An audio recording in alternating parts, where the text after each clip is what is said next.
Speaking of Blombita, we got to get to some foreign policy. Yeah. You got some stuff going on. We got other gigs to go to. You talked about the OAS has to answer for its role in Bolivia. Now, we talked to Cory Booker, and Cory Booker stood behind the OAS, but what happened is the OAS has to answer for its role in the Bolivian coup. The OAS is an extension of the deep state, extension of the CIA, intelligence community, whatever you want to call it nowadays. The overt CIA. The overt, the hidden empire. Yeah. Okay? So, fam, you put this up here from The Guardian. What's going on? So basically the OAS tried to make it out to seem like the elections weren't democratic, that there was a sort of cheating to get Evo Morales to win. And that just simply wasn't the case. So let's kind of read this little picture that I put up, Johnny. Many people who supported the coup have claimed that Morales stole the election.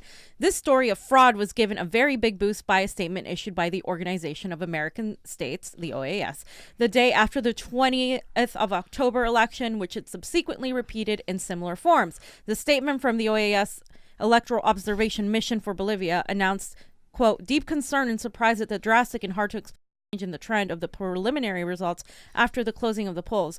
But no evidence in support of this statement was included. However, it was widely interpreted as an allegation of fraud, and such allegations became common in the largest media since the election. So basically fake news. Right. And they use this to say, oh, well, we need to support democratic elections in Bolivia.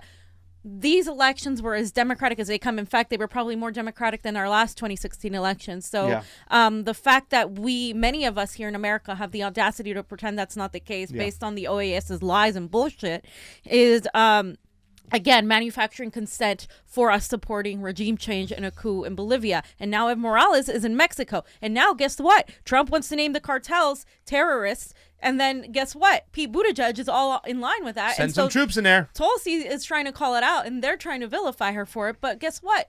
Now, if we send troops to Mexico, this looks like an arming towards a sort of coup to oust, of course, AMLO. Which we have to be on the lookout for and stuff. Which, because he's a leftist socialist, and they don't want Latin America to have a successful president like that.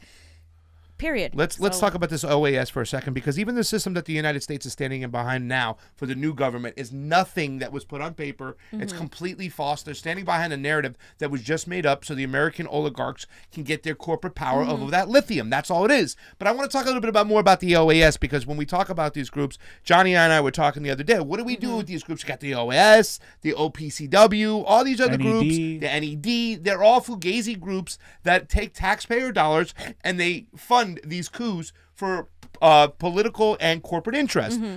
What we have to do is we have to look for more of these organizations, and I forgot the name of it. I really should look into this. There's the group that talked about that Jimmy Doris had on the show. He was ex-NSA guys. We have to get more positive groups, whistleblowers and people who want to tell the truth. People that were in intelligence, like the Ray McGoverns, the good people that we know will stand for the people, to start organizations to tell us the truth, the counter narrative. These people like the OAS, like the Jimmy Carter Institute in Venezuela. That is what we need more of. So people who were in the intelligence community that we trust, that saw the dirt, the people like Tulsi Gabbard, who's been behind the closed doors, who see what the wizard look like. We need them out in front fighting for us to get a truthful narrative. Sorry, Johnny. The JFKs, the Assange, the Mannings. Don't get too crazy here. You know what I'm saying? They'll get rid of our security program. Next thing you know, we'll be in an open caravan and get shot right in the head.